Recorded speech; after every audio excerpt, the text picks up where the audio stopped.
everybody, Cal Banyan here, Cal Banyan's Hypnosis, etc. Hey, it's good to have you here again. And you know what? You've got another all-Cal episode. I know it's more fun when we got Elronn or we have Meredith, but you know what? Can't always arrange it, and sometimes it's nice for me to just have you guys all to myself. And so I put together a very special, very informative topic, maybe a little bit controversial, I hope a lot educational. It's going to be about some simple things we could do that would vastly improve our profession. All right, if you're watching this video anywhere except calbanyan.com, go there now, because right below this video, right down there, we've got additional texts and links and sometimes graphics and stuff like that that you can get more out of this podcast. And also, let me tell you that right up there, in that corner right there, there's a VIP button. Click to be a VIP. It will happen to get instant access to an index of all of our videos, more than 200 hypnosis training videos, and you get for free. And I tell you what, this website probably will teach you more than any other hypnosis training certification program around the world. So I mean, if you just started off with number one and went through all the way, you'd probably learn more than you would in any hypnosis training certification program out there in the world, live, video, online, whatever, except, of course, for my training programs, because these are just the tips of the iceberg. When we get into class, we really get into the deep stuff. So, also, I want to let you know that, and then we'll get into the good stuff. I always got to give a little bit of a commercial here. I've got the Week of Power training coming up. Oh, did you read the feedback from the last group? The Week of Power. What's the Week of Power? It's 5-path Advanced Hypnotherapy Certification course and 7-path Mind, Body, Spirit Self-Hypnosis Certification course. In 7 days, we will cram your head with so much good stuff, and you get to practice most of what we actually go over in class, so that you will find out that it is a skill and confidence building course. It is for people who are already certified by some other reputable organization, such as the National Guild of Hypnotists, and want to take their hypnosis practice to the next level. Also, I have regular, well, not regular, it's the Banyan, it's the NGH approved Banyan Hypnosis Certification course. It's the same course as the Week of Power, but we spend 3 days going over the basics so that, you know, you're up to speed. You know how to hypnotize, you know how to test overtly, covertly, all that kind of stuff, so that you'll be ready for the advanced techniques in 5-path and 7-path. And that class is coming up, 2 of them, one scheduled in July, and you can save on early enrollment if you act quickly, and also big savings on our October through November. It's October 31st through November 11th this year, 2011. Big savings on early enrollment. Now, of course, if you're watching this in 2012, 13, 14, 15, 50, whatever it is, you know what? Some here on this page, and things might shuffle around in the future, but somewhere on this page there is a link to my current schedule. I always have my current schedule on hypnosiscenter.com. Go there. Okay, enough with all this self-promotion. Squeeze one little thing in. We also have the ability to teach you this live course online. Just plug in. All that information is over there. And also, we have the 5-path 2.0 video course where you can also learn 5-path. All right. Now, simple things we can do to vastly, and even more vastly improve our profession. Oh, for goodness sakes. You know what we got to do? I got right here. We have to agree on what hypnosis really is. I especially noticed this in my advanced hypnotherapy classes, the Week of Power. I have anywhere from 15, 16, 17, 18. I don't let the classes get too big. Hypnotists and hypnotherapists and doctors and psychologists and psychiatrists and all these people who are professionals and know something about hypnosis, and they don't even agree on what hypnosis is. Hypnosis is not a form of sleep. It is not normal somnambulism like sleepwalking. That's a very, very old thought. I'm going to offer you some suggestions. I got it written right down here. And if we could just settle on some things that I'm going to give you, it would vastly improve the profession because we would all be on the same page and we would be working at a much higher level as a profession than we're currently doing now. There's just a few people. I'd like the 1%ers, the best of the best, the people that we try to train to get out there and be the very, very best of the best. The 1%ers, hypno 1%ers. I'd like them to be the 99%ers. I'd like 99% of the profession to be up to that level, at least 80%. And this is how we're going to do it. My plan. First of all, we got to understand that hypnosis is a heightened state of suggestibility. We got to get away from this, hypnosis is this or hypnosis is that.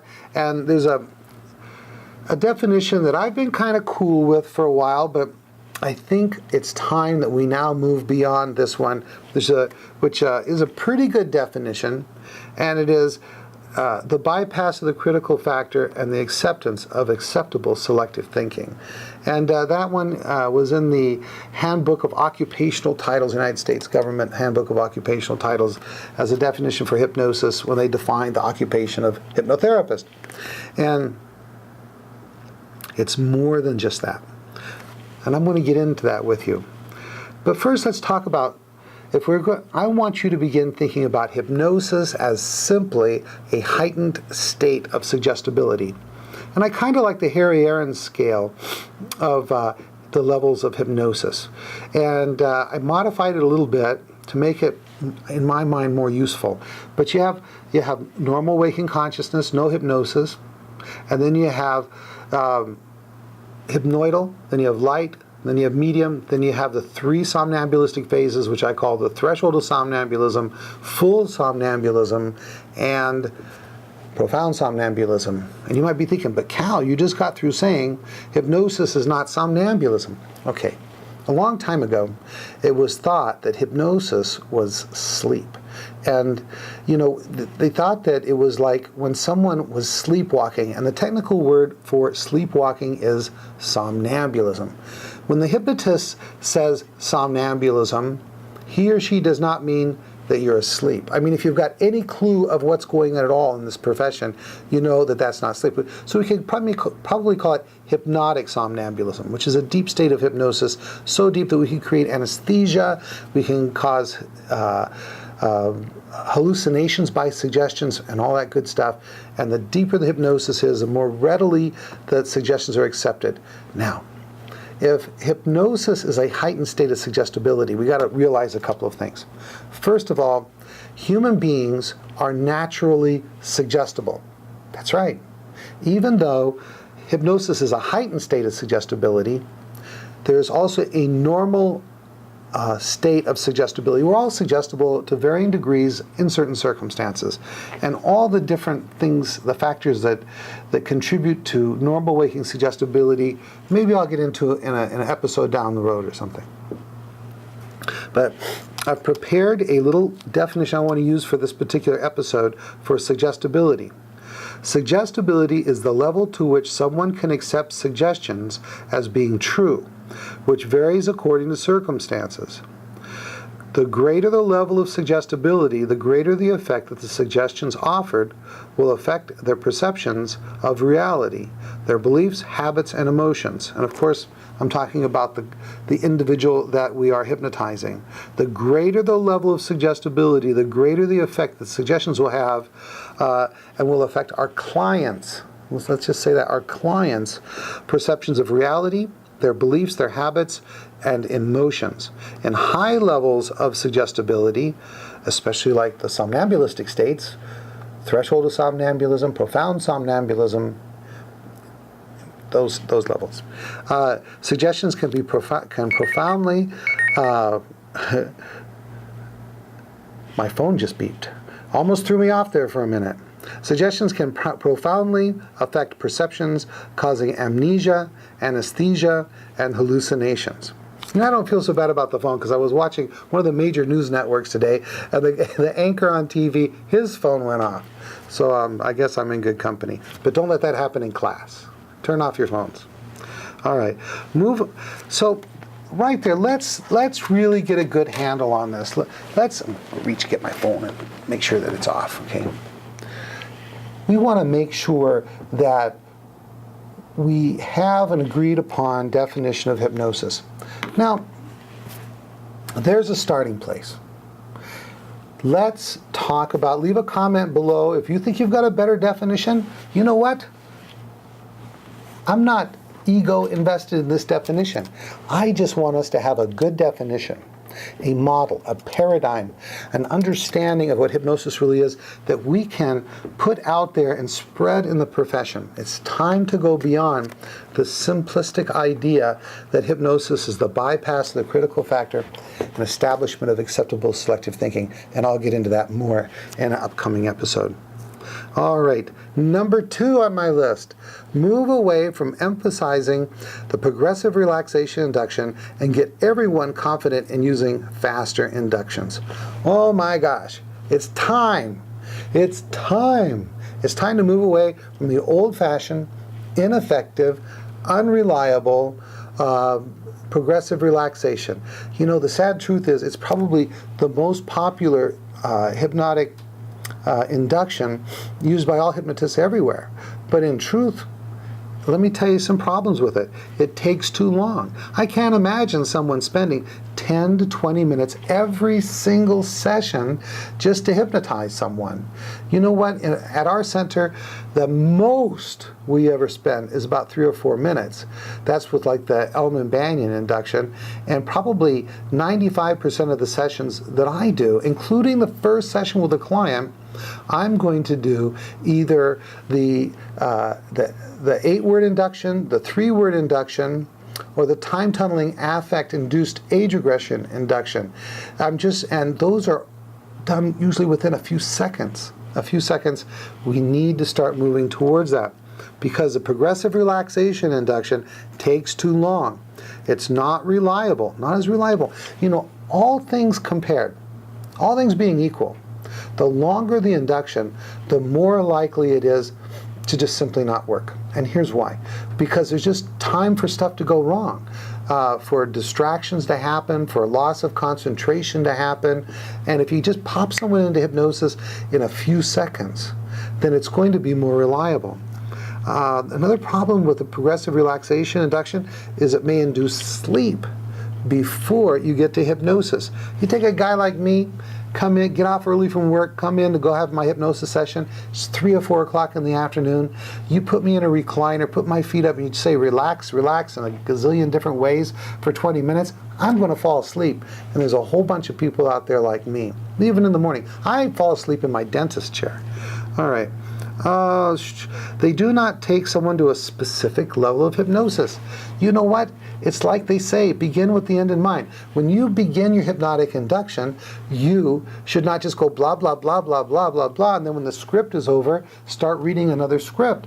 You need to start with the end in mind. And someone can leave a comment down there as to who that was that uttered that profound statement, begin with the end in mind. Now, so if you're doing the kind of work that 5-pathers do, which is insight work, use age regression and things like that, then you need to have at least the threshold of somnambulism, which is, a deep level of hypnosis. And so you need to have an induction that will reliably and quickly take your client to that level. And progressive relaxation inductions don't take people to any specific level of hypnosis. They do not have a built-in test for that level of hypnosis. I'll probably just put a link down there. We've offered it to you a gazillion times, and I'll show you, or you can just do a search for Elronn Banyan induction, and it takes people to a specific level of hypnosis. 3 or 4 minutes, they're there, somnambulism, and you can keep going. All right, let me check the time. You can imagine what that would do for the profession if we could start getting people into a deep state of hypnosis on purpose. The truth is, a lot of hypnotists out there, maybe even more than we care to admit, have never taken an individual into somnambulism on purpose and never tested for that level of hypnosis. All right, that would hugely change our profession. We would get better results. We would get more respect from the other professions. We would have more confidence in ourselves and the work we do. And the confidence that we have in ourselves and the work we do would radiate out there. Our clients would do better. We'd get more referrals. We'd make more money. It's all good. Simple, just the two simple things that I've mentioned so far may make a very big difference. But then, here's another thing. Not only do we have to agree on what hypnosis is, we have to have an understanding of what hypnosis is not. Okay, I said it before. Hypnosis is not sleep. Yes, I know hypnotists use the word sleep sometime, and if you're a good hypnotherapist or hypnotist, in your pre-talk you say, if I use the word sleep, I don't mean normal, natural sleep. I just mean to look like you're asleep. Be deeply relaxed with your eyes closed. Okay, and you get them to nod their head. Because it's very useful, like in the 8-word induction or the 3-word induction, those kinds of inductions to be able to just use the word sleep, which is shorthand for relax deeply with your eyes closed. Look like you're asleep. Meditation is not the same as hypnosis. I just put a blog entry on a comment on someone's blog yesterday. Did anyone know the difference between meditation and hypnosis? It's simple. Here you go. Get out your pens and pencils, ladies and gentlemen. There is no form of meditation in which the primary intent is to create a heightened state of suggestibility. Ta-da! Very simple. And in every case, when we create hypnosis, our intent is to create a heightened state of suggestibility. In meditation, we never test for the level of suggestibility. In hypnosis, we always should test to make sure that we've got a level of suggestibility. Now, is it possible that while someone is in meditation that they could accidentally become more suggestible? Sure. But, that can happen when you're driving. That can happen when you're watching TV. You can accidentally become more suggestible. But the hypnotist and hypnotherapist is on purpose trying to take you to, and if you're a 1%er, best of the best, you're taking them to a very deep state of suggestibility and testing for it and convincing your client that they're hypnotized. Okay, alpha brain waves have little or nothing to do with hypnosis. I see it all the time. Or you can test for hypnosis by testing for alpha brain waves. No, not true at all. If you watch people doing like age regression work, parts therapy work, they're very animated and they may be very excited, they may be angry, but they're still in a heightened state of suggestibility. They can still be somnambulistic and be yelling and screaming, pounding on a pillow, reliving an earlier event that was pleasant or unpleasant, and that kind of brain activity is not consistent with what people are talking about when they talk about alpha brain waves. So get that out of your head. Hypnosis is a heightened state of suggestibility. We get that as a profession, and it's a step up. All right, you guys, you experienced hypnotists out there, you might want to debate this with me. And I'd love to debate it with you. Leave your comments below if you don't like what I'm about to say. Okay. The coma state, the Esdaile state, is not a state of hypnosis. I'm waiting for everyone to gasp that knows what I'm talking about. Oh, that's almost sacrilegious, Cal. But let me tell you what, it's not a state of hypnosis. Hypnosis is a heightened state of suggestibility. So you're thinking, what is it, Cal? What it is an altered state of consciousness that can be reached by way of hypnosis. All right. And the other thing I want to tell you about is ultra depth, the Sichort state. That is also not a state of hypnosis. Now, it used to be called ultra depth. Then it was, and then it was called the Sichort state.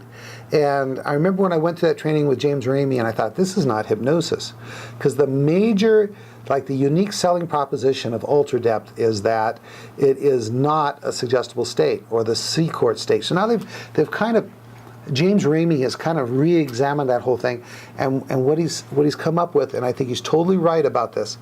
The Sichort state what used to be called the ultra-depth state, is not a state of heightened suggestibility.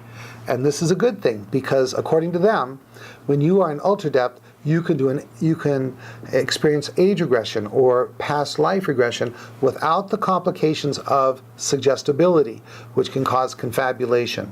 All right, look that up in your dictionary. Okay, so then what they've done is they've repackaged, if I understand right, and James, if you want to leave a comment to straighten me out on this, they've said, okay, now we have the Sichort state, which is a non-suggestible state. It's an altered state of consciousness, and we use the ultra-depth process, which is a process of taking someone into somnambulism, and which is a hypnotic process. Yes, that is hypnosis.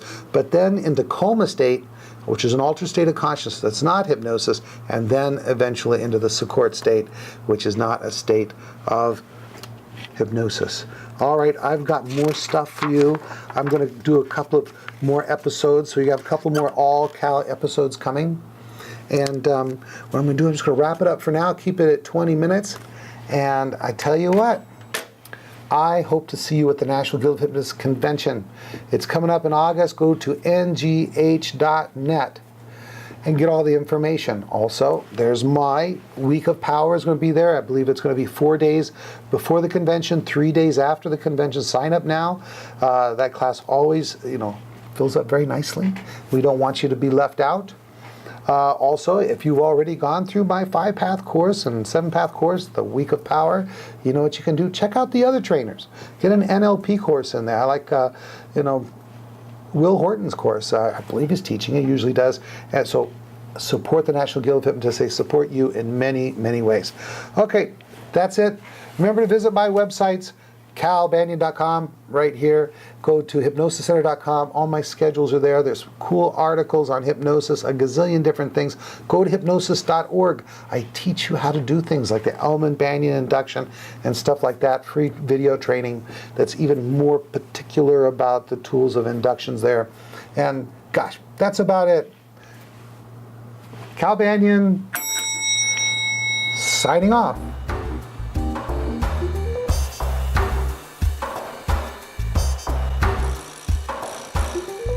This recording is the property of Cal Banyan and Cal Banyan's Banyan Publishing Incorporated. All rights reserved for private use only.